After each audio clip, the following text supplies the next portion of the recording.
Good morning, everybody, and welcome to Safari Live on our Sunrise Safari. My name is Byron. On camera this morning, I have David with me. We've got James and Brian on the other vehicle, and Kirsten and Lou in the FC with us. Welcome to the Greater Kruger National Park. We are in an area known as Djuma Game Reserve, and this morning we have got a very, very big surprise for you. We had a lot of activity around last night, lions calling, and look what we have found. There are two big male lions that are feeding on a buffalo carcass that they must have killed during the evening, around 10:30, 11 o'clock last night, our time. Just a reminder, we are completely live. What we are seeing, you are seeing as it happens. Don't forget to ask us questions. Send us questions via Twitter with hashtag Safari Live, or email us questions@WildEarthTV, and we will happily answer those questions for you. These lions have been calling all morning. They were really, really early, from early on, making a lot of noise. I think there were some lionesses around here too. I haven't seen them yet. Often males will chase lionesses away from a kill if they have killed something, and the reason for that is they're a little bit bigger, more dominant. They'll try and feed on whatever the lionesses have killed. They will allow the lionesses to feed at some stage, but I don't see where those lionesses are. Perhaps they got to feed during the course of the evening and have just moved on, possibly in the area. Listen carefully, that male's growling every now and then.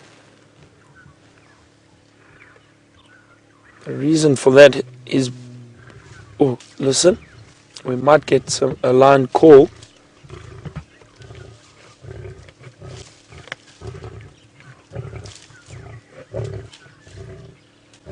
Just a lot of growling, and the reason for that is the brother just behind the tree to the left of that lion has moved. Even though they are brothers, they're still very aggressive around a kill. They don't want to share their meat. It's survival of the fittest.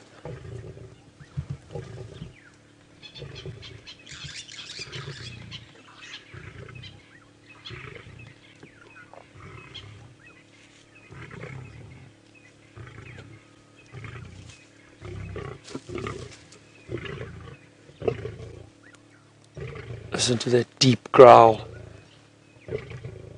warning his brother not to come any closer. That is his piece of meat, and he does not want to share it.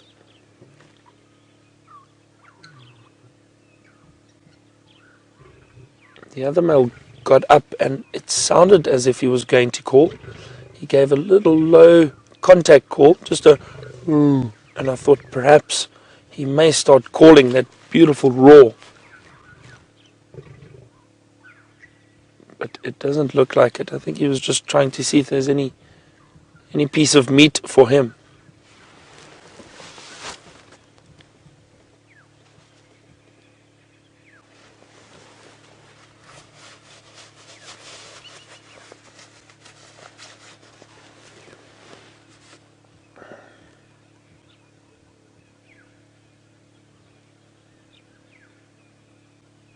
The other male seemed to have moved off a little bit, so this one is quietened down and is just chewing on that piece of meat. It appears as if they killed a young buffalo. Again, I'm not too sure if it was the males that killed it, or if it was in fact the females that were in the area. There were apparently reports of a lioness or two seen in this area last night and early this morning. But as I said, I can't seem to see them anywhere, but I haven't really driven around this area completely. As we got down the road, we saw the males. They were very close to the road, out in the open. Beautiful, beautiful males. Look at that golden mane.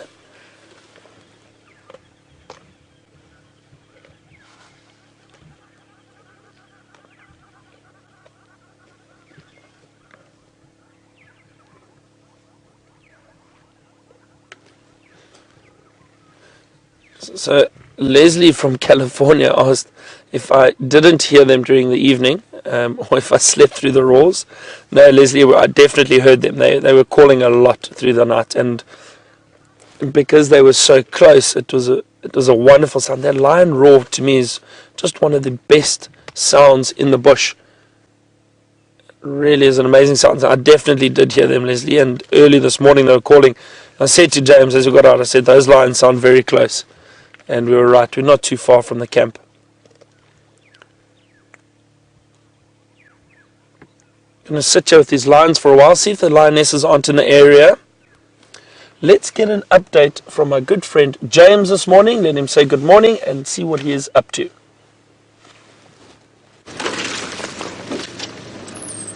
You won't believe it, everybody. Good morning to you. I hope you're all in fine fettle. What a morning we've had so far. There is a little leopard cub just up ahead. Karula and her babies are around here.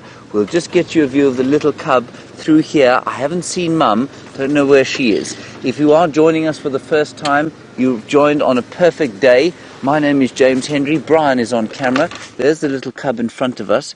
It's just stalking gently through the bush there. And we are a bit reticent to go too close because we don't know if the mother's here or where she is. So you can just see the little cubby moving there. I'll sneak slowly forward. We have to keep our distance because if Mum isn't here, she will be a bit nervous. But there we've seen the little cub. They had a kill around here last night. And whether she still has the kill or not, I don't know. There's the little cub moving there. Just looking quite nervous, so we're going to wait here for a little while and see if we can't pick up the others. It's another game drive in the area. Anyway, we're as live as Byron is. Hashtag Safari Live, questions at WildEarthTV. Just one cub moving down through there. I was just telling Lex there what's going on. So let's move slowly forward. Just going to ease our way forward. It's quite possible that Karula is lying down here somewhere, perhaps in the drainage line. But what an amazing start. Lions on buffalo kill, and now little baby leopard. I know you got a glimpse, but perhaps not quite the extent of the sighting you'd hoped for, but maybe we'll be lucky.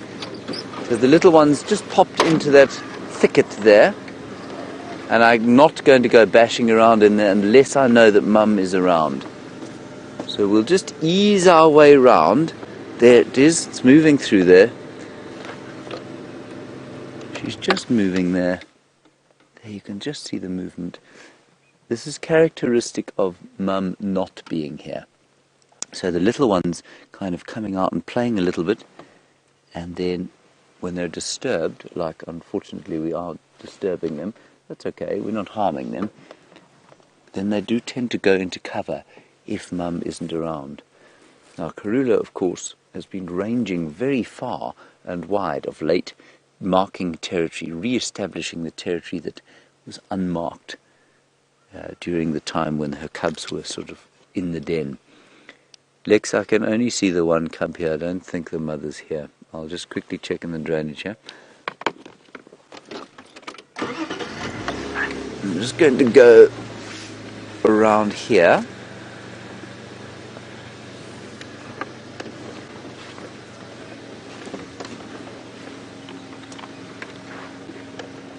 Okay, copy, thanks. So Lex is just saying there, unless he hears the mother is here, he won't come in, and that's great practice. Of course, we don't want to pressure these cubs. Just very gently ease our way in here. Brian pulled off the spot, everybody, of the little cub. Very good spot.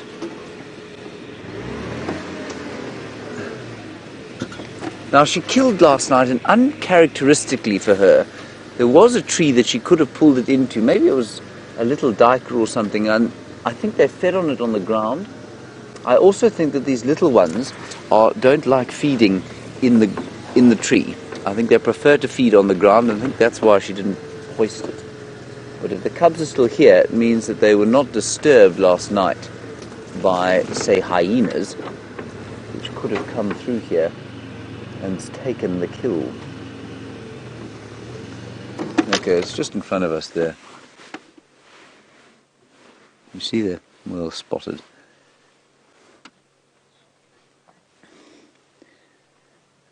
Aaron in New Zealand, you want to know if these cubbies are old enough to start catching prey on their own. Aaron, yes, I would say they are. Very small things, like you suggest, lizards, perhaps the odd bushveld gerbil, and maybe some termites and things. That's the little male, I think. Would you agree, Brian? The blue-eyed male, or bluish-eyed male. So that's George. Charlotte is a little bit more confiding normally, and I'm sure she's in these thickets somewhere. But where Mum is, I don't know. Mum could easily be lying down in the drainage line here, just having a bit of a rest.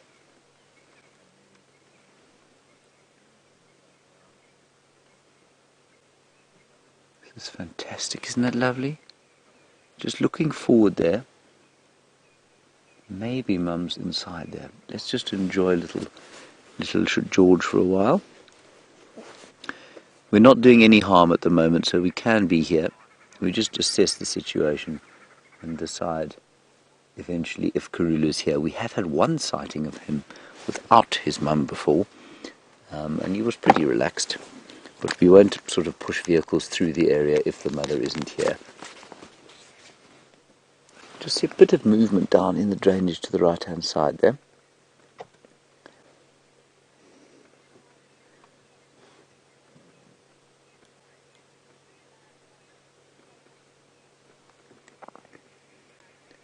Look, just creeping through there in the most cat-like fashion. Michael, nice question from you. You want to know if you reckon Charlotte's got a wow-like pattern like her mum's, and that's on the forehead, everybody. And you say, do I use these unique spot patterns or the whisker spot patterns mostly? Michael, I use the whisker spot patterns. I haven't noticed Charlotte's wow, but once, of course, Karula's wow was pointed out to me, it was so obvious that now I do absolutely use it. But for me, it's normally the whisker spot patterns. Now, Lex, still a visual of only one youngster. We're not going to move from this position. So Lex, I think, is going to make his way out, unless we can give him an indication that Mum is here. But little George there is ranging. Hey, Brian? He's walked about 40 meters. Let's just see if he doesn't lead us to his mother. Isn't he perfect? He's so cool.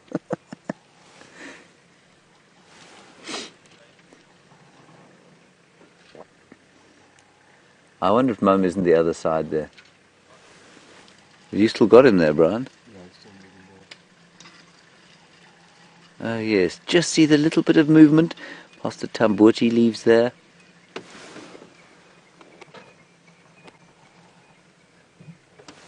I'm just keeping an eye. There we are.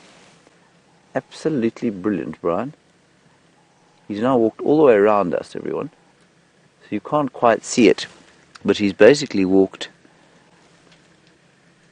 in a sort of 90-degree arc. He's walked through that little drainage line and straight around us. And now he's looking at us. Georgie, where's your family?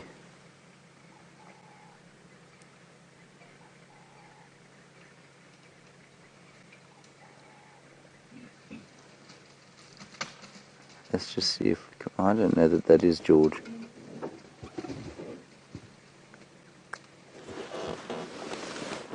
I'm just looking with my binoculars now into the bushes beyond.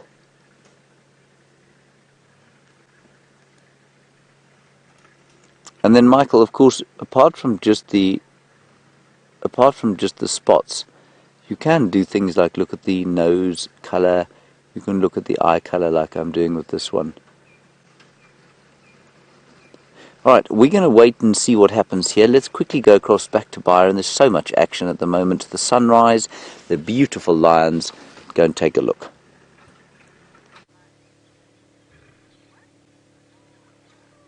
That's right, James. Beautiful sunrise at the moment. Look at this. Really incredible. And 100% right. There's so much action. I can't believe James has got leopard cubs there. He's going to wait around, and hopefully the female pops out. You might get to see all of them this morning. And while he's got that, we've got the lions. What an incredible morning. So much going on, and it just shows you never know what's going to happen. Yesterday we drove around, we searched for ages for any signs of predators, any lions, any leopard, and we didn't have too much luck. And then you wake up one morning and very close to camp, lions and leopards in the area. It's fantastic. This one male is still feeding on this buffalo carcass. It looked like a young buffalo, not a very big carcass at all, but he's still growling every now and then. His brother is just behind him, just behind those trees, and he is not interested in sharing his kill at all, or his food. I'm sure the other male would have possibly fed on something a bit earlier, but it looks like this male has got the most of the kill at the moment and is not sharing. So I can hear there is a lioness that we can see from the dam cam. So as I said, I think those lionesses must have made the kill, and these males came in and took what was left away from them and started to feed. There's at least one lioness around here. I'm sure the others are around too. I'm glad you're able to see them from the dam cam.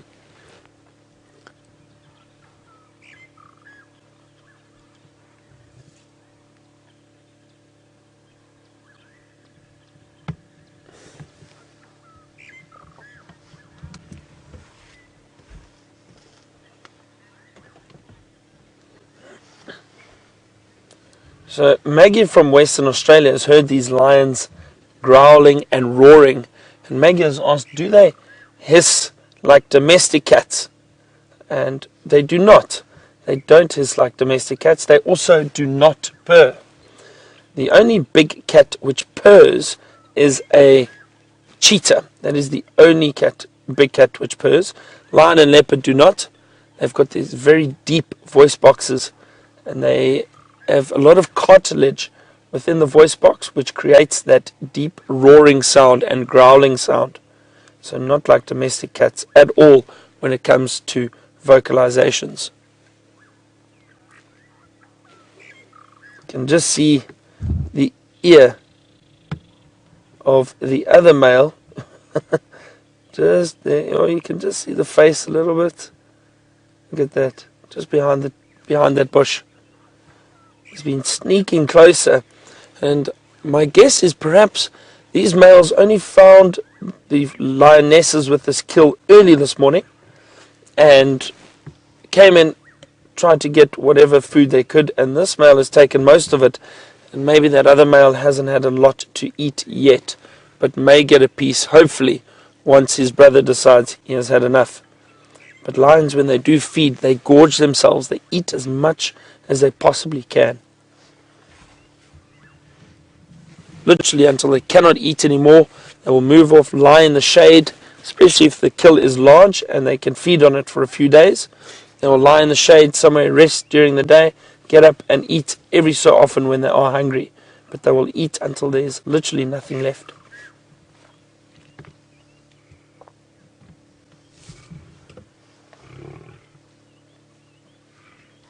See how he's licking the kill. Lions do that. They've got a very look at that belly. Quite a full belly already. So lions, oh look at,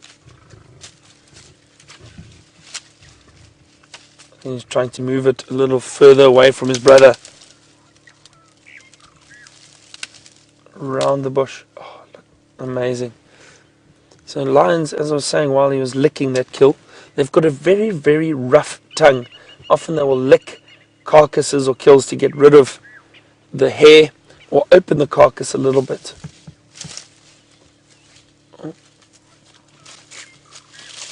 Watch, the other one is coming straight in. Look at that. Wonder what caused that male to get up and move so quickly.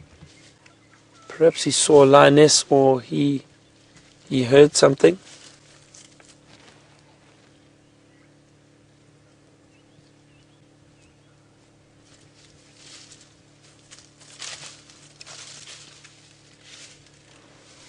What I'm going to do is, this male has just gone down to start feeding. I just want to follow that other male quickly. Let's just see where he goes. We can always come back to this one. But what a beautiful morning. Oh, this is great and very exciting. Let's have a look. Perhaps that male spotted one of the lionesses around or heard them, and he's gone to join them. I don't think this male will move away from here for a while. There's still quite a bit of meat there, so he will enjoy it. So let's see what we've got.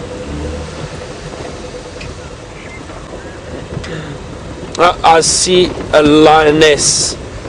I can see, and that male is heading straight towards her.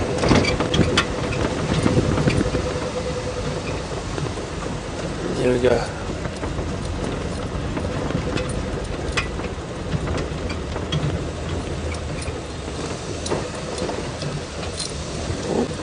Dropping some dung.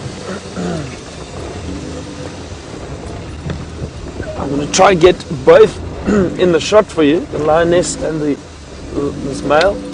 Oh dear, that is not going to smell too good.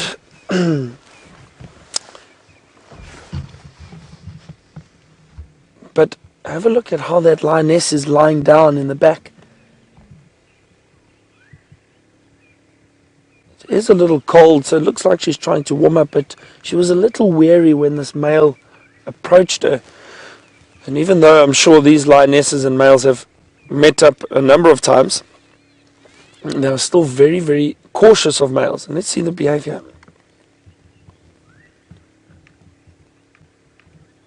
The reason for that is males can be quite aggressive, and they're obviously quite a bit more powerful than the females.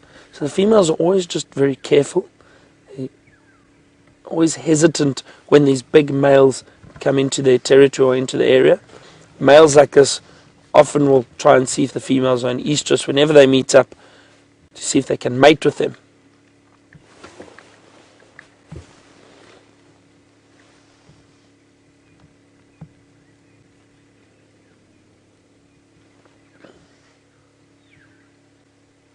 Here's a beautiful, beautiful lion. Look at that mane. Just incredible. See a bit of scent marking. Look at him scraping the ground. He may urinate there, and that's exactly what he's doing now. They scratch the ground to urinate because often what happens is that sand, which is then uncovered, may hold the scent a little bit longer. But I think he's definitely done it because that lioness is in the area, and this just helps my theory in that. Oh, sorry, I just got a whiff of lion.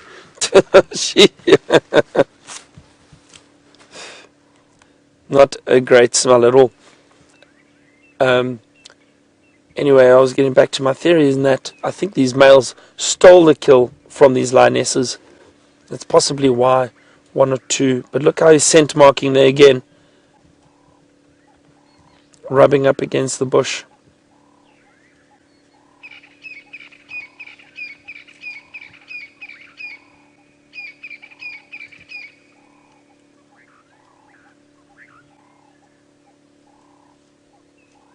While this lion scent marks, James has found Karula, and she's in an interesting position.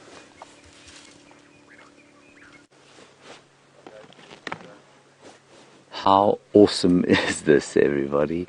In the dawn light, Karula with a Steenbok male that unfortunately had a very bad evening last night. But for Karula and her little cubs, they are having the best time here. That's the other cub. That must be Charlotte, unless I've misidentified them. And hoping to get a bit of a meal. Now, she's moved these things quite a long way, you know, from where we first found them last night. Oh, this is special. And I'm sure little George, he's coming from, he's probably about 100 meters away, you know. Maybe not quite, maybe 50 meters up this little drainage line where the tree is. So he's ranging quite far and wide away from his mum. But isn't this the most perfect morning? Lions, buffalo kill, bad night for the buffalo, and steenbok kill, bad night for the steenbok, and two of our most precious characters, Karula and her little cubby. So great. We were just about to leave the area. We drove along the drainage line here, and as I looked up, Lex said, "Stop, I can hear chewing." And I looked up, and there she was. So cool.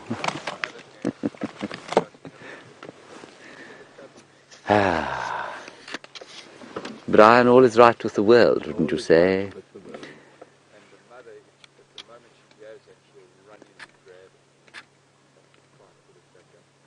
Well, everybody, I hope you're enjoying our little dawn safari here with live leopard cub, live leopard mum, and other leopard cub potentially arriving.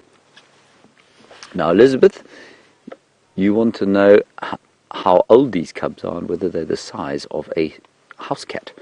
Elizabeth, they are going to be 5 months on the 2nd of July.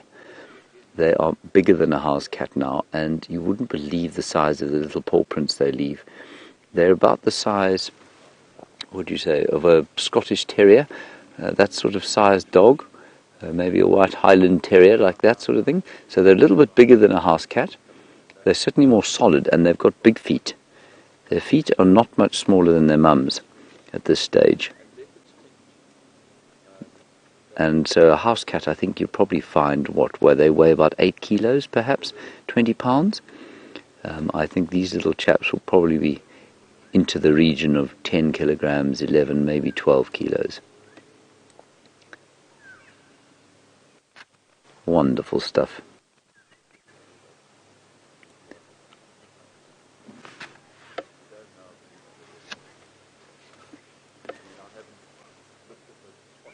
And we're just about to wait for the sun. The sun is going to catch her now. It's coming up just behind her, and she's about to be bathed in the most perfect golden light.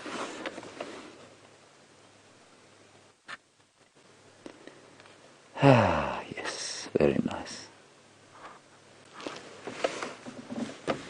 Justin, welcome back again. Lovely to have you with us this morning. You say, why is there a white top to the leopard's tail?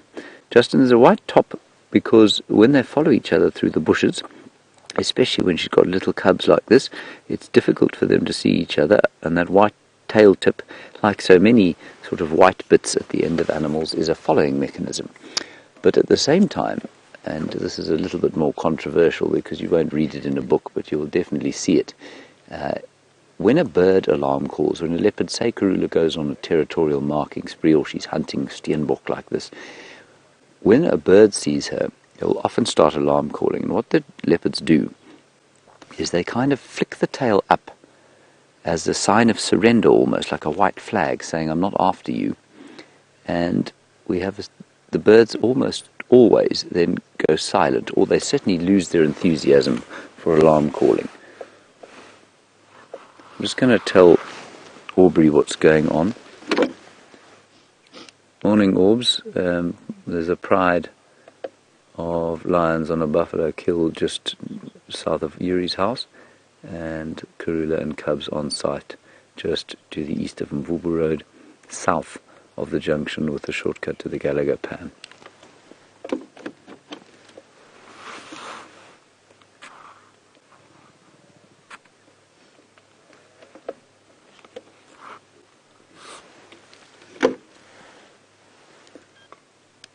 One station at the Lions, 2 stations here at Karula. Space for one.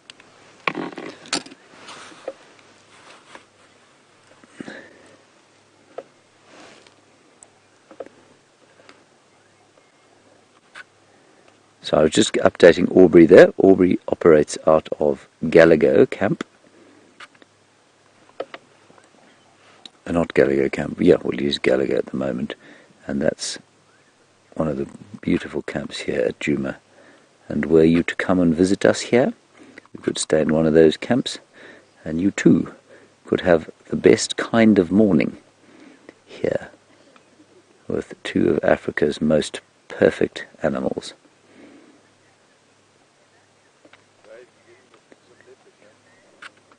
Now, E.B. Murphy, you want to know if the cubs will feed together? Absolutely they will, E.B. The only reason they're not feeding together right now is that the little one, I think, has probably eaten his fill, and now he's just kind of he got a bit bored, and so he's been ranging around the place. I think that's why he's not here, but I think he's going to come up soon. And like I say, I haven't seen them feeding in a tree before. This would be the first time. She often leaves the kill on the floor for them for a while, and then she hoists, I think, to eat herself. But this little one, you can see, is quite hungry, and I think is probably a little bit wary of pushing Mum too far.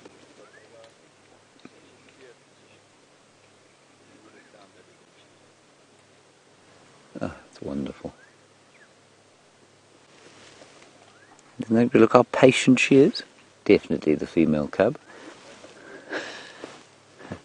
Male likely to be far less patient than that.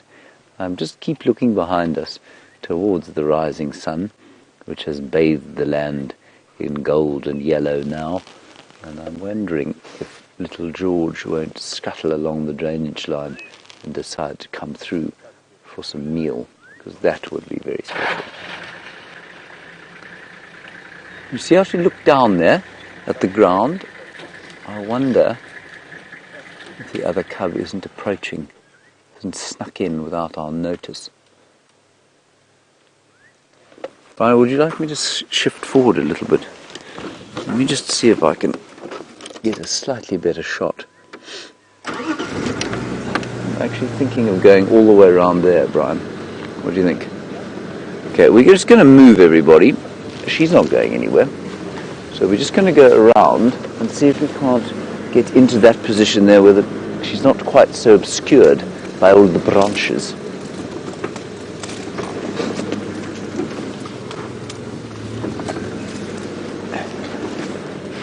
So the lions are still there, and Byron is just doing what we call a VR.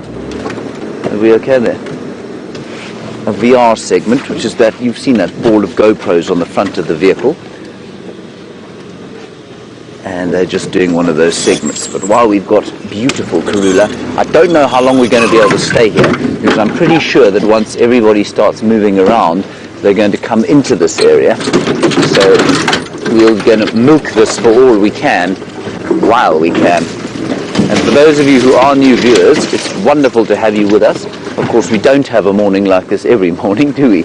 At the same time, we don't want to over-pressurize the animals, so there's never more than 3 vehicles in a sighting, sometimes only 2 with sensitive sightings, but because Karula's here with her cubs and they're in a tree with the kill, we'd put 3 vehicles in.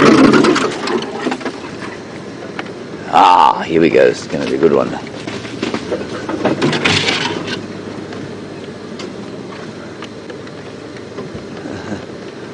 How's that, Brian? A comment from someone called the Queen of Djuma. So I'm not sure when this Twitter came through, because I haven't seen Karula on her phone this morning. The Queen of Djuma, you say you would invite me for dinner, but you're worried that I would fall out of the tree. Queen of Djuma, thank you for your concern.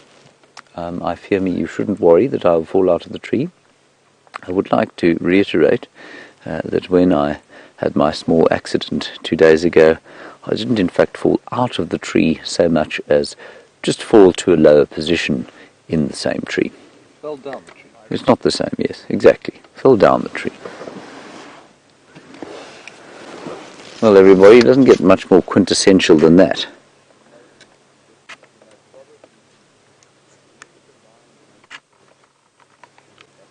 Oh, wonderful.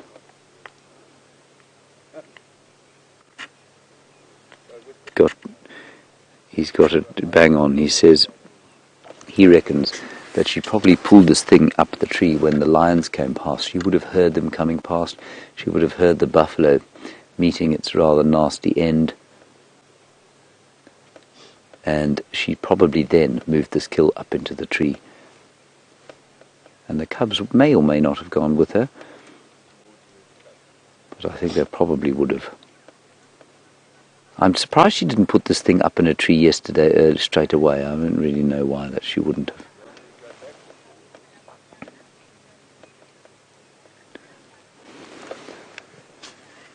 Jared, a nice one from you about whether or not Karula or the cubs, should a hyena pitch up, would the cubs have sufficient stamina to stay in the tree? Absolutely, Jared. I mean, they can sleep up there. She's completely relaxed there. She's not in the slightest bit stressed out where she's sitting, so I wouldn't worry about that in the slightest.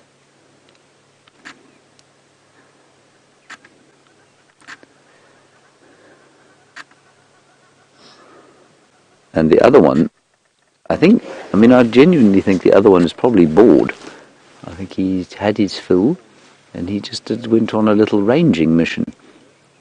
She's very patiently waiting for Mum to let her eat something.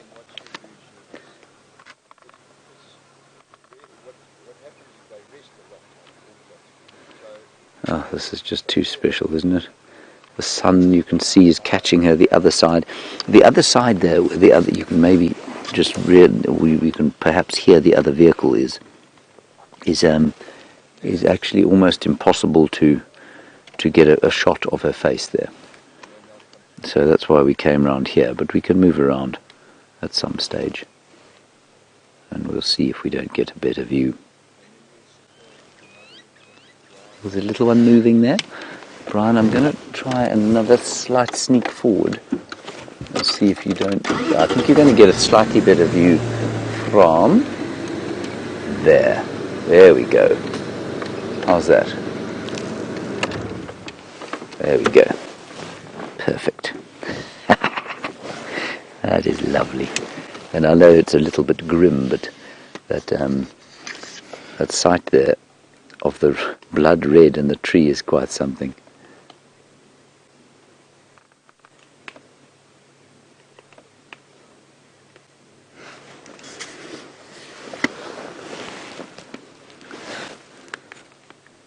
Now thinking about coming out, the little one.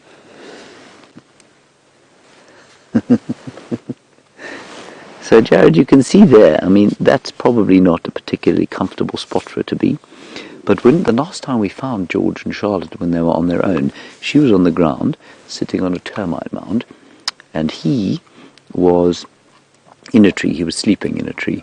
So they can very comfortably sleep in the tree. Well, I don't know how very comfortable it is, but they can sleep in a tree. She's looking at something. I think she's just keeping an eye on things. Oh, nice question, Jen B. You want to know how high up in the tree they are. Let's ask Brian to show us where the vehicle is below them. But they're about 3.5 to 4 meters up. There we go. So that's about 12 to 13 feet up into the top of the tree. And you can just get an idea there from where they're sitting. Now their view, I'm afraid, is that the cub? Is that the cub, right? Oh. He just hit the cub on the head with a steenbok leg. I thought the cub was going...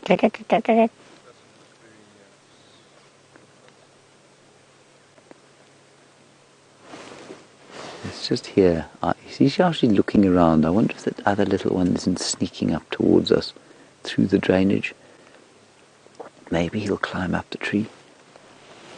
You can see how the sky behind her is now already turning that kind of burnt out white colour. That's because the sun has risen. It's basically backlighting her. Here comes the little one now, coming down.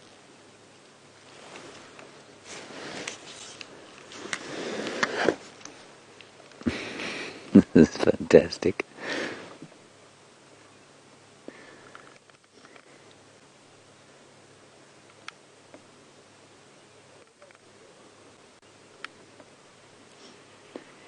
Come on, look over here, little one. That's it. So sweet.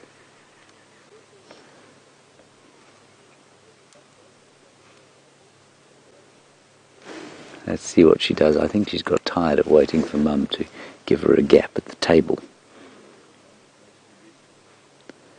And like Lex says there, I don't know if you heard him, he says maybe going down to find a place to rest. So I mean, while they will be in the tree is not the most comfortable place, I suppose. I just wonder where the little other one is. I think if we sit here for long enough, you'll find he'll pitch up. There we go.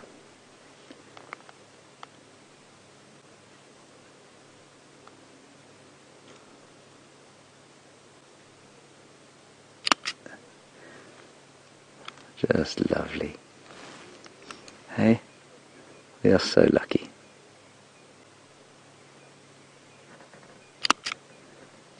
So lucky.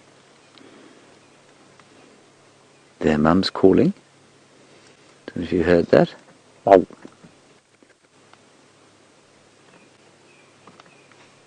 I'm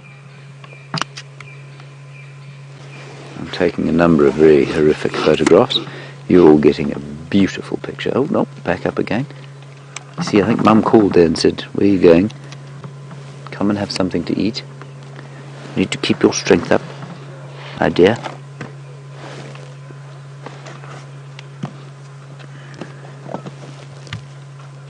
There we go, now she's eating.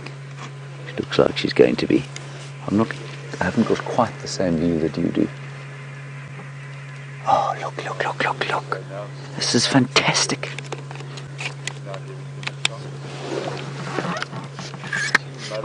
That's so special. Oh, wow. Right, we don't really know where to look, everybody, but at the pan, having a drink, are the lions.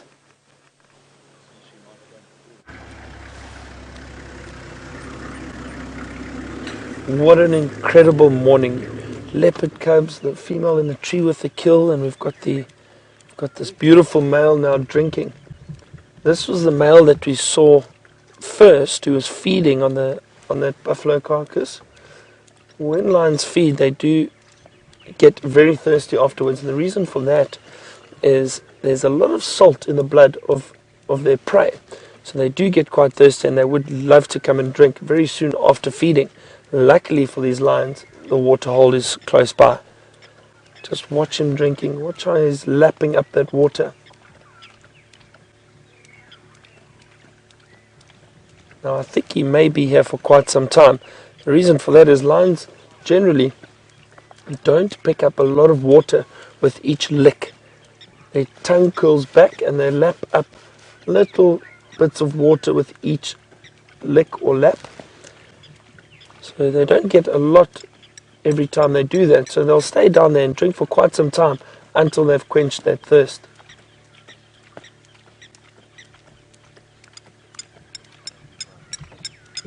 Those beautiful eyes. Okay, those leopards sound like they're coming down a tree. Go have a look there quickly. Karula's down, George has just arrived, and here comes Charlotte down the tree now. We're going to get all three of them together. Isn't that fantastic? Let's see if they all join her. Oh, this is just too wonderful for words, look.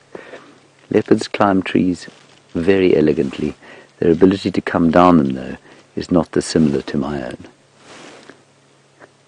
Oh, look at the little babies, little one going up. This is fantastic. Come on, Georgie, go have your breakfast, boy.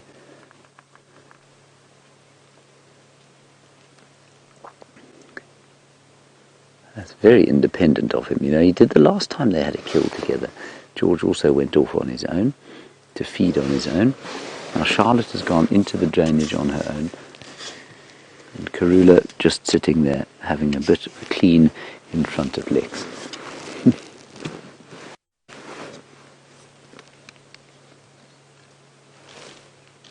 It's difficult to know where to look.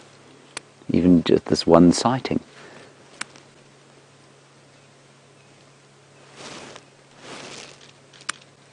Georgie boy is looking straight at us from the top of the tree there.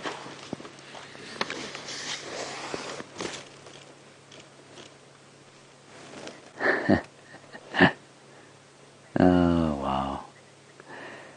Shane, nice one from you. Obviously, you can see that the Steenbok is substantially larger than George, and you want to know how long it will be before they'll be able to pull something like that into the tree. A long time. Shane, I don't think they'll start hoisting kills, bar the smallest kind of mongoose, maybe, before they're a year old. It really just does depend, I suppose, though, on the strength that they have and their relative ability to, their relative strength. So he'll probably start pulling things up a tree as soon as he's able to.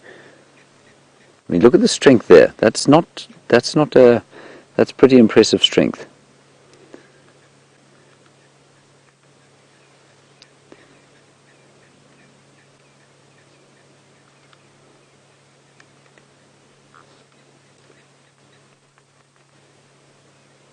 Look at him. I think that's so cool. People, we are so lucky here. And you can see the sun starting to blaze. There, Charlotte's back with the little one, yes.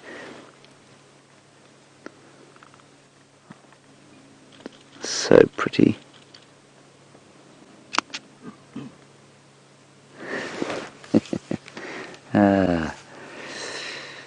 Wow. I think it's quite interesting, don't you, that there seems to be a slightly closer relationship between mum and daughter than there does between mum and son. If I've identified them correctly, and I'm pretty sure I have.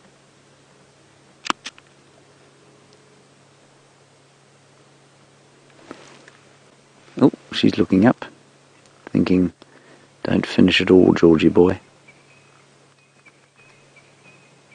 Oh, here she goes. Wonder if she's going to go back up.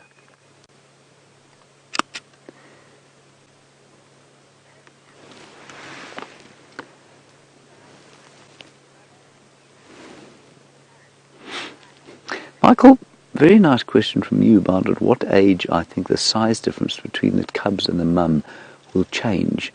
Not the cubs and the mum, the cubs and each other. So one's male, one's female. What time? When will we be able to see that? Michael, you know, when I first saw them, one was noticeably smaller than the other. The female was noticeably smaller than the male. And I don't know if that is still the case. I certainly can't, unless you see them right next to each other, I don't think that you can tell the difference between the sizes. So, I mean, much like with human beings, Michael, I think you'll find that the size difference will become most apparent when they hit puberty. And puberty, they will hit sort of at the end of a year. Once they hit a year old, I think it'll be very noticeable which one's the male and which one's the female. At about a year old, the male will be bigger than his mother.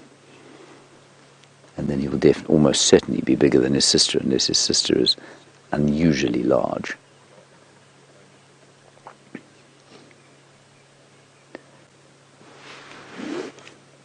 Oh, brilliant stuff.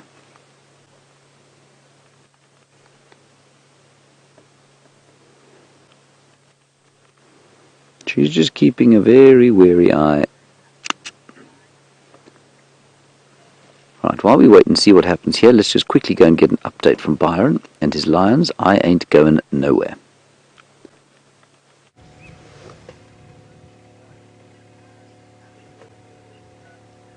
This male has just finished drinking, and have a look. He's posing beautifully for us. You can just see the breath coming out of his mouth as he's breathing there. It's still quite cool this morning. See that? Just a little bit of vapor coming out of the mouth of the lion, or the nose. He's just lying off to the distance. The one lioness and the other male are still in this area. The other male is still feeding on the carcass. There's not much left at all, but there's just such beautiful light on that male. Have a look off to our left here. There we go. There's the other male still feeding, and the lioness is just to the right. Oh, she's giving him a little yawn over there. There she is. She's just hiding. Again, I think she wanted to try and get some more food or meat, but these males, I don't think, would let her feed until they are completely finished. What a morning. So much happening. So much going on.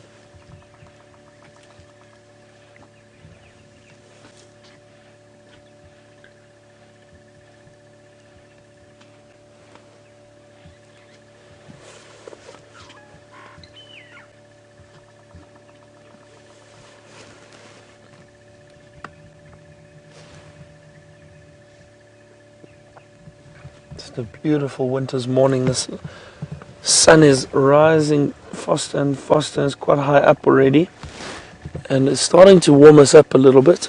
Look at that male.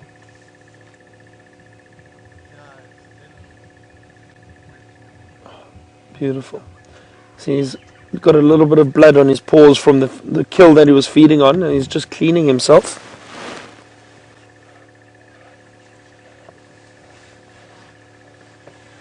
So Michael has asked us a question: how many, or how long, or how much time do lions, males, in coalitions spend apart? Or how much time do they spend apart? So Michael, that's very difficult to say. The reason for that is because these males, and I'm assuming these are two brothers, I think they're known as the Birmingham males. And these two males together would have a much larger territory. So when they are patrolling, generally they do patrol together, and if they get to a kill, often that is together. But they may split up at times if they are potentially looking to mate with females from different prides, or if they are patrolling different parts of their territory, they may split up. It's very difficult to give an accurate answer as to how much time they spend apart.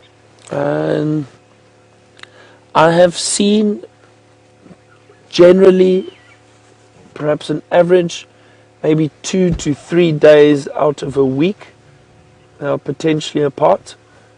But again, it all depends.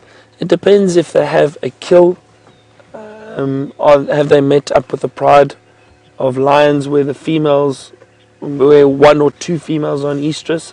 Then both males will try and mate with those females. Then they may stay together for longer periods of time. But generally, they always know where the other one is. They will call in the evenings, knowing that exactly where the other one is, and to warn other lions that they are in the territory, that this is their territory, and that they must stay out. So it's tough to say, Michael, exactly how long or how much time they spend apart, but they always meet up and do spend a lot of time together. We're going to sit with these lions for a while longer. And while this one eats over here, James has got a cub eating.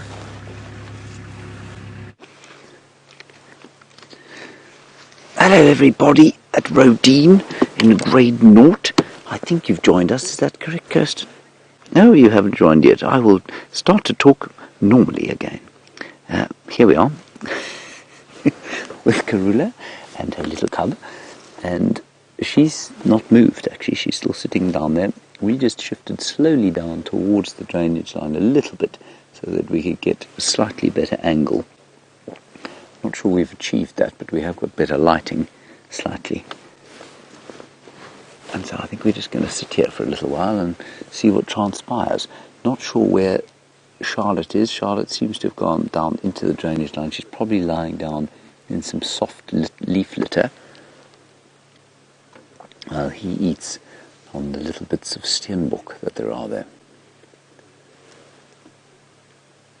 Just look at the strength and the dexterity and the incredible balance that he has. So I mean, it really is quite astounding that he's able to achieve that. The tree, I'm afraid, has got so many branches in all the wrong places, so we can't really see him actually feeding. But it's still too fantastic. I think, there, Brian, I don't know if you'll be sighted, but just through the bushes there is Charlotte. You might be slightly unsighted there. There we are, just to the left.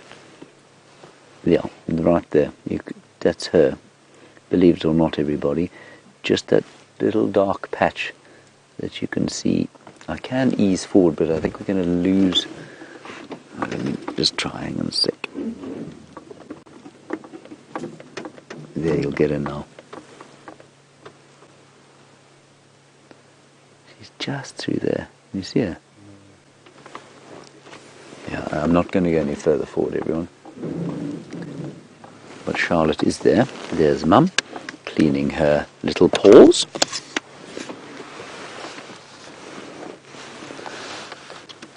Derek, a very good question from you. Are they still drinking milk?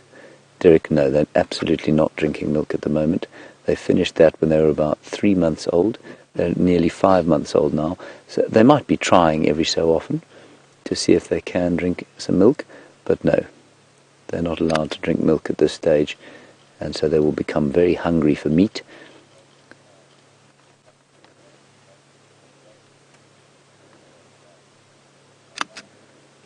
Beautiful, isn't it?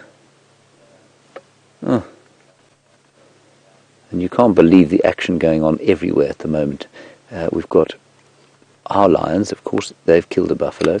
There's a buffalo being killed on Cheetah Plains as well, at Cheetah Plains Pan. So, I mean, there really is a massive amount of action going on here.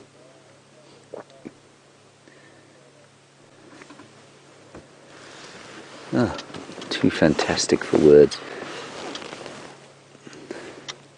Oh, look at the strength.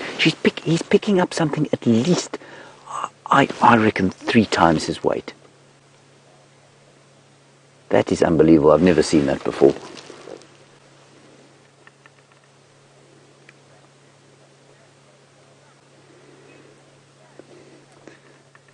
And X-Blade, you say, how strong are these leopards that they can carry their prey into a tree?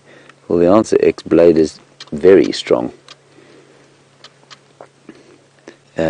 In theory, able to take something that they're double their own body weight into a tree. And I think certainly that Steenbok cannot weigh less than twice what George weighs.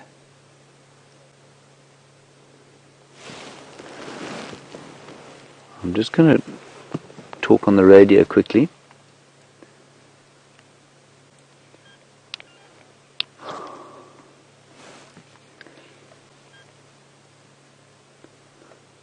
Orbs, there's space for one here. I will move out as soon as there are 4 vehicles in the area.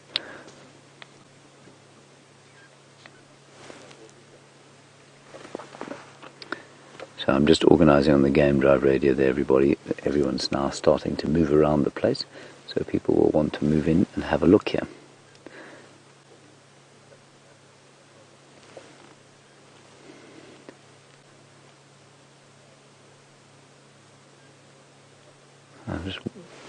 I wonder if he wouldn't move the Steenbok so that we could see his face. That would be the best.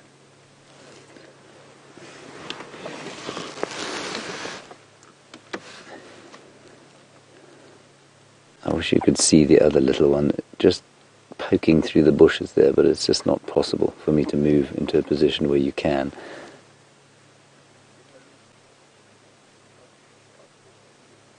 Very sweet.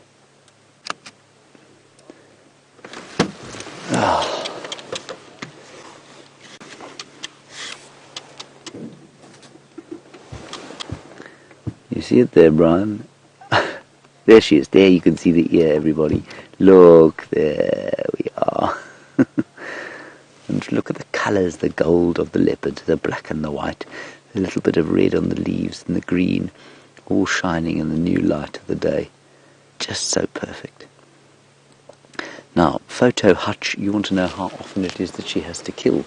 Well, as with most of the answers as to how often things need to eat, it's basically depending on what she kills. So this Steenbok will last oh, sorry. Can you hear me now? Yeah. Sorry, I just had to move my scarf, everybody, was in the way. This leopard, at least the Steenbok, will probably last them, I would say, about 4 days before they'll need to eat again. If she can kill again, she absolutely will kill again. And they are known, leopards, for keeping caches. So they keep caches of animals sometimes. So if she can kill, she will, but she won't necessarily try again for the next 4 days or so.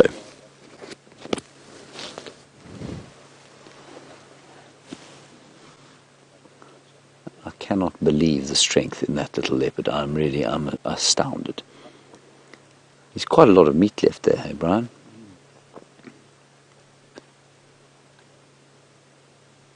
It really is truly impressive.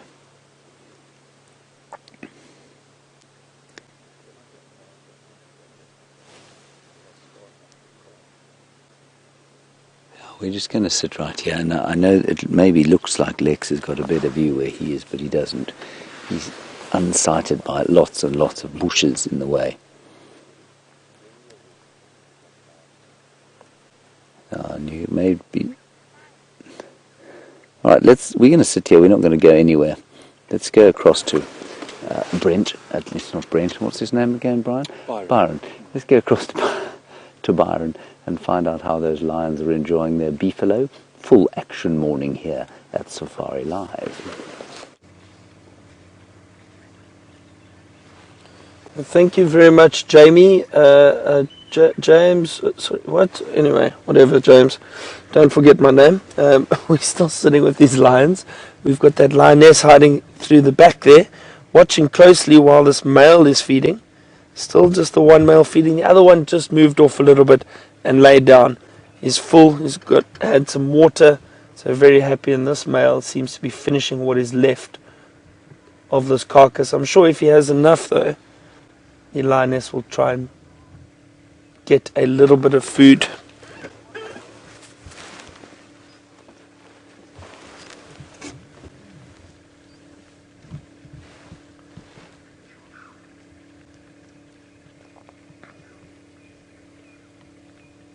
See, she's standing close by now. She's got up and moved a little bit closer.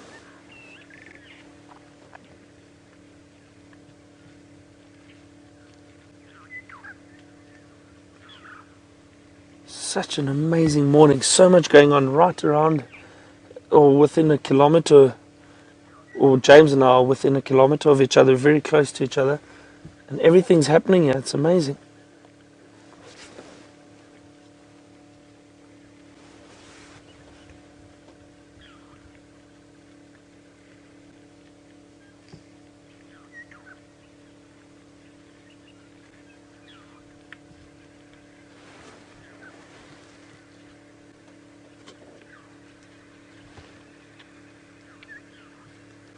Lioness just lying down, but you see again, she's very, very cautious of this male. She does not want to upset him because they can get very aggressive when there's food around, and often lions will fight with each other, and especially a male lion. He does not want to give up that piece of meat that he's got, even though I think these lionesses made the kill.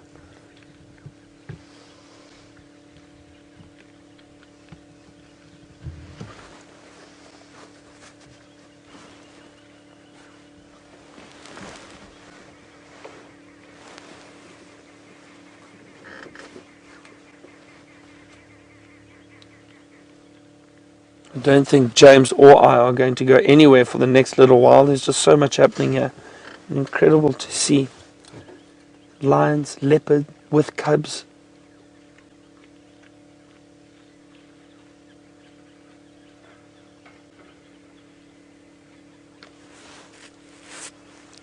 Glad James's tracking skills have improved since yesterday. He was a little worried when he first got to the area where he thought Karula was. He said he's not too sure where she is. Looks as if she has moved off. And shortly afterwards, he managed to find the cub and then her with the other cub. So I'm very happy about that. Otherwise, he may have been a little grumpy this morning. We were lucky. We heard these lions calling throughout the night and early this morning, and we had a good idea of where to start looking, and fortunately for us, they were out in the open, and these two males were feeding, and then the other one has just moved off. Just goes to show, yesterday morning I was tracking looking for lions and leopard, and we tracked for a good 2 hours and we didn't have any luck. And then other mornings you could come out like we did this morning and you bump straight into whatever it is you might be looking for. It happens like that. You can never be sure of what you're going to see or what's going to happen. And that's the exciting thing about this. Being on safari in Africa is very much a guessing game, or a little bit of luck, I think, is involved, and patience. Those two always pay off. Oh, a little sneeze.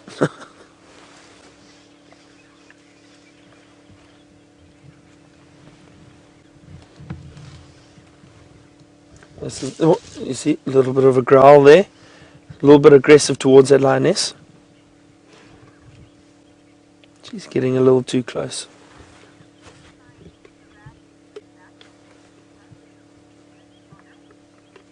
So, Holly Bonner has asked, would this lioness drag some of this kill back towards the cubs? Holly Bonner, I'm not sure which lionesses these are. I'm sure potentially the I've forgotten the name of the pride now. Nkuhuma pride. Thanks, David. Nkuhuma pride. I'm not too sure which one of the lionesses has cubs at the moment, or we saw one the other night that we thought is possibly going to give birth very soon. She looked very pregnant. But generally, if lionesses have cubs, they do not drag the kill back to the cubs. What the lionesses would do is they would go off, fetch the cubs, and bring them to the kill so that they may feed. We're going to sit with these lionesses a little bit longer. Cross over to James for an update on those leopards and cubs. Very kind of Byron to say that my tracking skills have improved. I'm going to claim that. Of course, it was very hard tracking these things this morning, wasn't it, Brian? And I found them. James didn't even find them. Yes, but that's the way of things, Brian. We take the credit, you do the work. That's how it works. We are the heroes. To a degree. Yes. Now, everybody, I am afraid that lots and lots of people are starting to move down in this direction. So I'm not sure how long we're going to be able to be here. So let's just enjoy while we can. Is she starting to move towards us?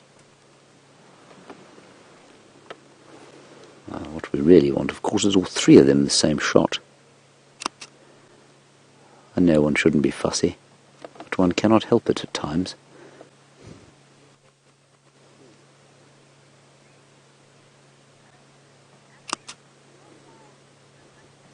And Anna-Marie, a very valid question from you. You're saying, how far away from the hyena den are we? Anna-Marie, about a quarter of a mile? No, less. Maybe 300 meters. Yeah, almost a quarter of a mile. It's sort of behind where you're sitting. And so I don't think any real danger here, simply because I think it's only that one hyena that's there. I don't think the rest are there.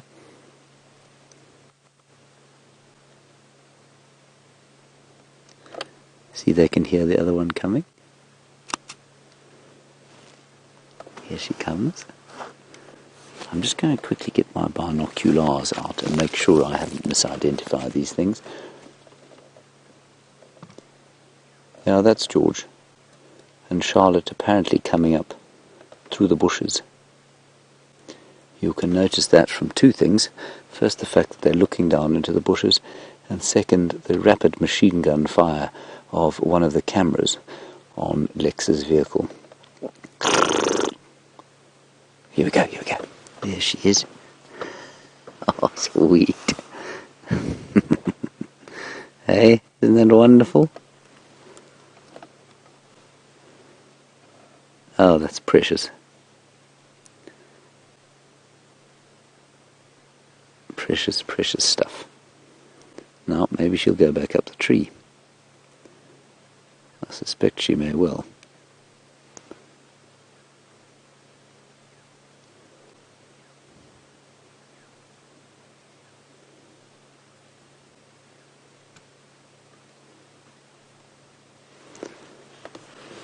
Can't see where she's gone. Can you, Brian? Oh, yes, of course you can. I see that you see. Oh, she's close to the base of the tree there. Ah, yes. Look at that brilliant camouflage. You can see how you would never hope to see that.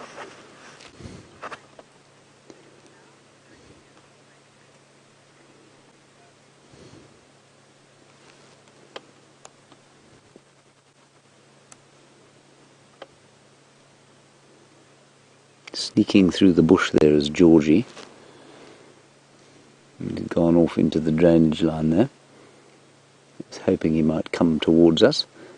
What the other little cubby's going to do, they're probably going to just snooze for a while around here.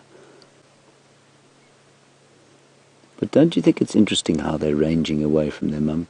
More and more independence being shown. Here she comes again.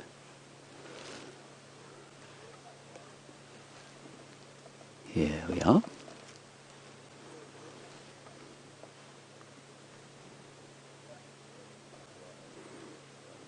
Now going towards the kill.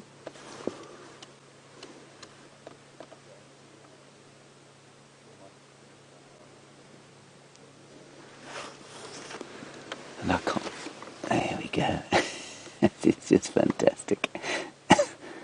See how they're totally invisible unless they're moving? I think that's absolutely amazing. Look at them. And you see, they're much less playful than lion cubs at the same age. They are playful, but they're not in the same way. Hello, Natasha in Ontario. You're wondering how fast a little baby like this is able to run. Natasha, not very fast. Probably about the same sort of speed as I guess a dog at the same size. So, faster than us, off the mark certainly, but they won't have a huge amount of stamina. They'll be very quick to jump into a tree. So, I imagine about the speed of a house cat. Let's say the speed of a house cat, with a lot more strength, but less. Their muscles and their nerves and their bones and their ligaments and their tendons are not all fully formed, and so they would probably be relatively quick for a little while, but they're going to get a huge amount faster.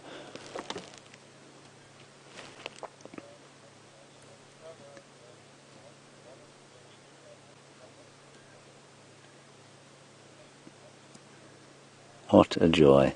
Utterly, utterly invisible. And I can just hear her going, I can hear the little ones going.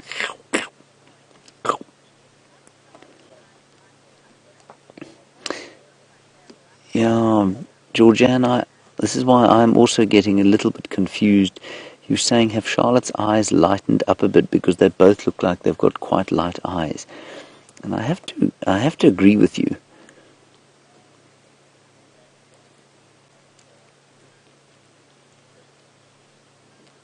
There, look, there's Mum. Come to give them a bit of a clean.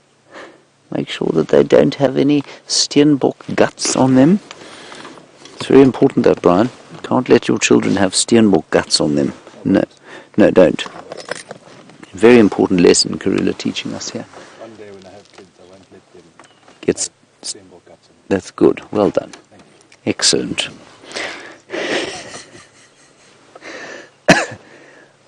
I don't think we can move from here, everyone. Might be able to stick our noses in there. What do you think? I think we should. I'm just going to move slightly back, and then we're going to move slightly off to the right.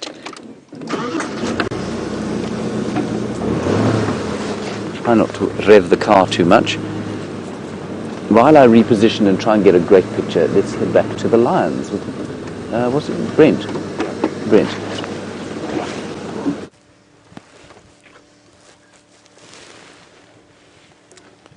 if James calls me Brent once more, he's going to find himself in some serious trouble. We're still sitting with these lions though. The male is still feeding. He's really enjoying that little bit of kill, the little bit of a kill that is left. Still a bit of meat there. Oh, look at that. That lioness still having no luck getting any scraps, but she will be very patient and wait. Perhaps she's lucky and sees something or gets a piece.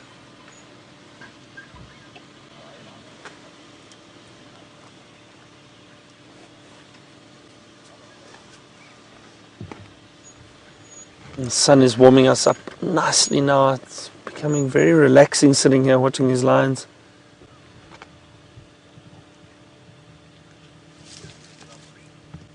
I was trying to tear the meat.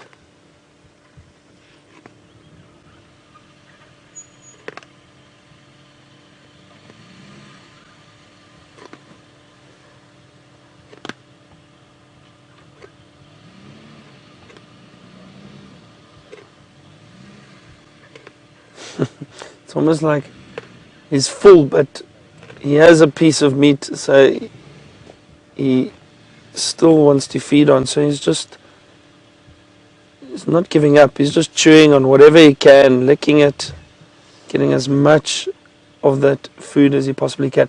See, lions are so opportunistic. They don't know when they're going to eat again.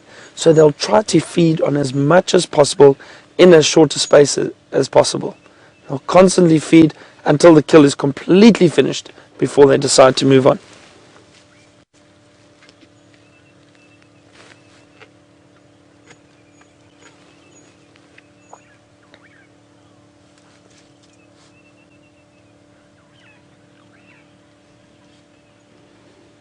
Got that rough tongue going to work on that carcass, licking and cleaning what's the little bit that's left there. We're going to stay with these lions some more, go back to James and the leopards, see what they're up to. Okay, everybody, we've just come here to say goodbye to them. The two little cubbies have gone down into the drainage line. Mike from Cheetah Plains is going to come in here, so we're going to move out. There is Karula. She's going to be here for the next little while. I think that we might well be able to come back in here a little bit later. So bye-bye, Great Queen. Bye-bye, George and Charlotte. We'll see you all a little bit later. All right, let's head back to Gerald and his lions.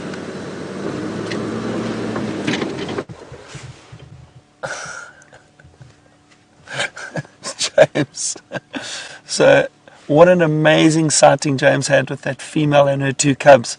I'm sure they are going to hang around that area during the course of today, which is great. We are still here with these two male lions, and the female, the other male, has moved off a little bit into the distance and is lying down. He has had enough to feed, but the lioness and one male still at the carcass, what's left of it. And there's very, very, very little left already. You can imagine with three big lions, and I'm assuming there were more females in this area earlier, that carcass would have been eaten up very quickly and not much of it is left.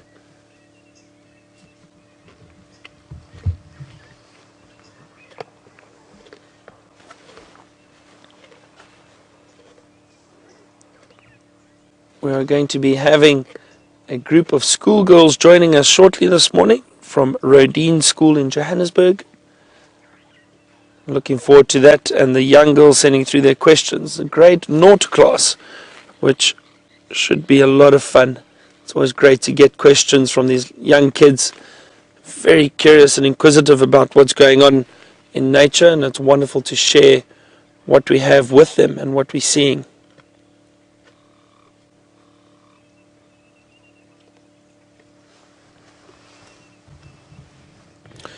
And as I've said that, welcome Madam Squirrel and Madam Hedgehog from Rodin School, the grade 0 class. Wonderful to have you all with us. Please don't forget to send us your questions, and myself or James, who's unfortunately just left a leopard sighting, him and I will definitely answer your questions. Great to have you girls with us, and I hope you enjoy what we have got. We've got some lions feeding on a buffalo carcass at the moment. There's a big male lion that is finishing up the very little end of the buffalo. It was a young calf that they killed early this morning or last night. I think the lionesses made the kill, but these males have come in and they've taken what was left and they have been feeding on it. The other male moved off. He's gone and is laying down at the moment. He was drinking some water earlier and I think he's very, very happy. But his brother is still here feeding.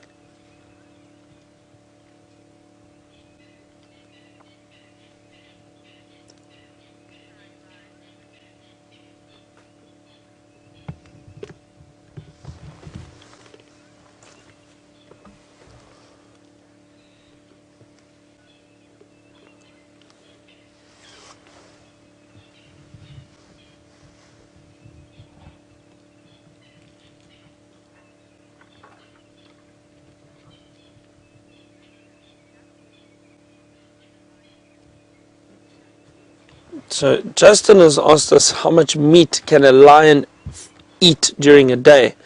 And Justin, they can eat quite a few kilograms of meat a day, depending on the size of the kill that they've got, obviously. But for a large buffalo, for example, a big male lion could probably eat a good 30 to 40 kilograms easily of meat in one sitting. So that's quite a few pounds.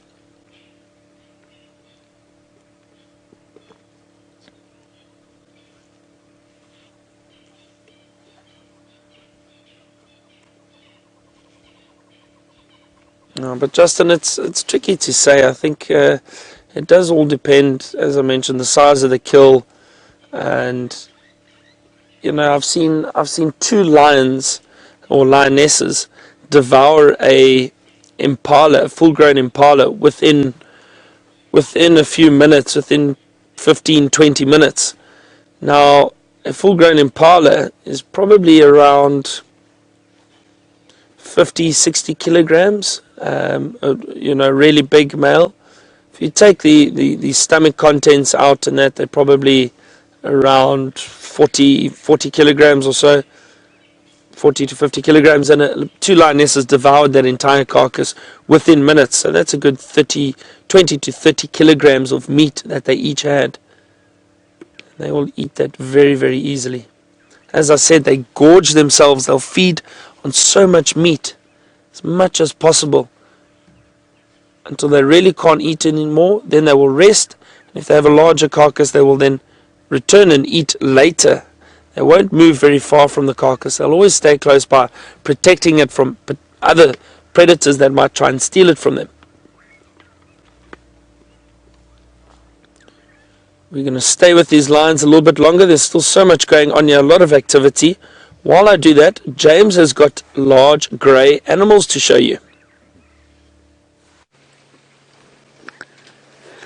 Well, there we have some elephants, everybody, which is a rather marvellous thing. Now, I think for the 3rd time this morning, we're going to welcome the class of grade noughts from Rhodian School for Young Girls in Johannesburg, and Madam Squirrel and Madam Hedgehog's classes. You are most welcome, and I'm very glad to have you on back of the drive with us today. I believe little Sienna is in a Madam Squirrel's class. Hello, Sienna. And this is the thumb saying hello to you today. That's the safari thumb with Brian Joubert. He's on camera. My name is James. And for the next little while, we're going to be exploring around what is known as the Kruger National Park. And I'm sure many of you have actually been to the Kruger National Park. I know Sienna's been out here. And we've got some beautiful elephants over here. A whole herd of them. They're all around us. And there'll be one over there. He's a youngster. And then in the background, you can see on the left-hand side of your screen, there is a huge cow elephant. She's a big female. You can see she's got huge tusks. And you can see a big fat belly out the left-hand side of her body there. And what you'll probably find is that she's pregnant. She might be about to have another little baby elephant, which will be very exciting. Now, I don't know if you know how big she is, everyone, but she is bigger than your dad's car. And I'm sure a number of your fathers probably drive those, something like a Prado or something like a Land Cruiser. She's as big as a Land Cruiser, even bigger than a Land Cruiser, which I think is amazing. Isn't that incredible that nature created something so very big? She's just moving some sticks and twigs out the way because she's got to find lots to eat. See them eating leaves and bark. And kids, girls, you can ask me any questions you like about what we're seeing here. I'll be very happy to tell you any answers or give you any answers that you might have.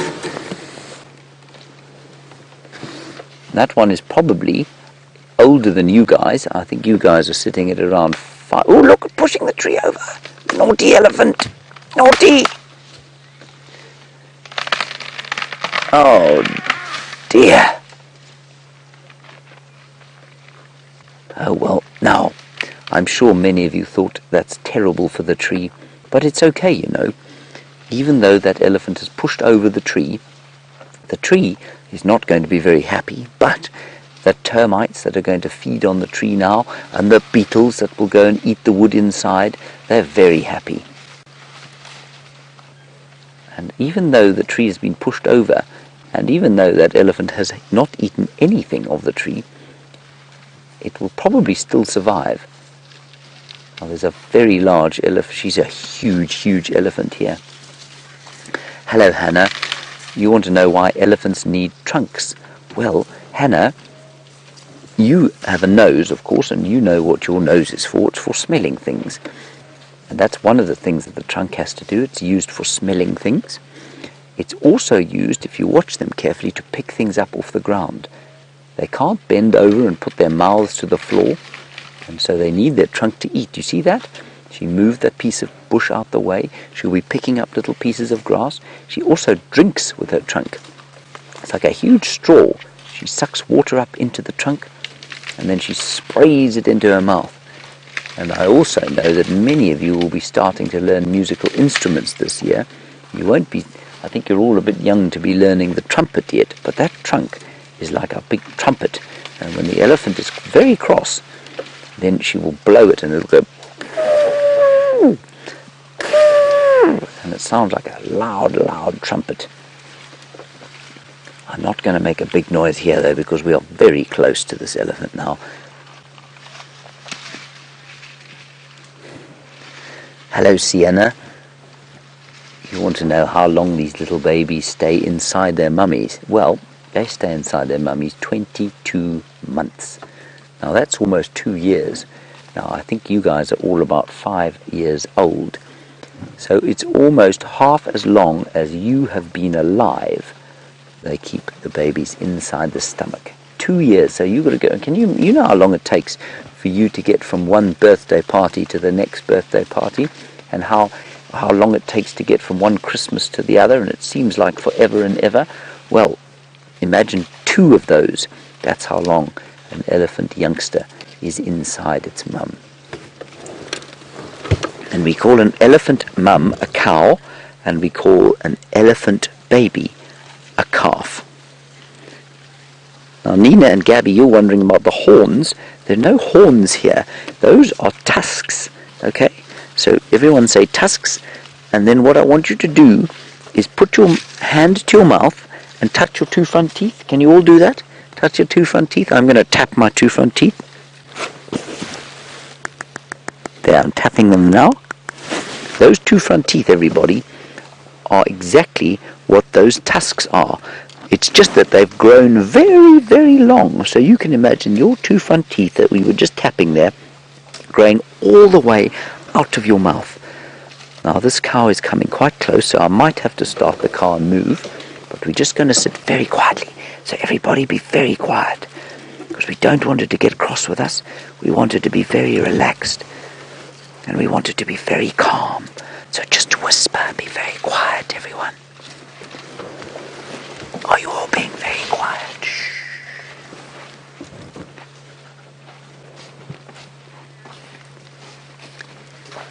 Hello, Surrey. You want to know why they need such big ears? Well, you can hear me whispering, so we know that they can hear very well. But one of the reasons is to stay cool. Those ears help them to stay cool. The blood flows through their ears, and the blood gets very cool when they flap the ears, and then that blood goes into the brain. Look how strong they are. Now, I'm going to sit with these elephants for a bit longer, but my very good friend Byron has found Africa's most fearsome cat. Go and have a look.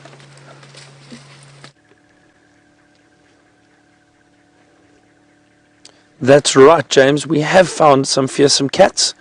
We are sitting with a pride of lions. It's a lioness over there. And hello again to the Rodine girls, the grade Nord class of Mrs. Hedgehog and Mrs. Squirrel, or Madam Hedgehog and Madam Squirrel. Welcome. It's so nice to have you with us. We've been sitting with these lions from early this morning. We heard them calling during the night, and they made a kill. And these lions are feeding on what is left of a little buffalo that they killed. The big male is eating. There was another male, his brother was with him, but he has moved off and is lying not too far from here. But look at that big male still eating, having his breakfast. It's great to have you, all of you young girls with us. Don't forget to send us your questions. Get your teachers to send us your questions.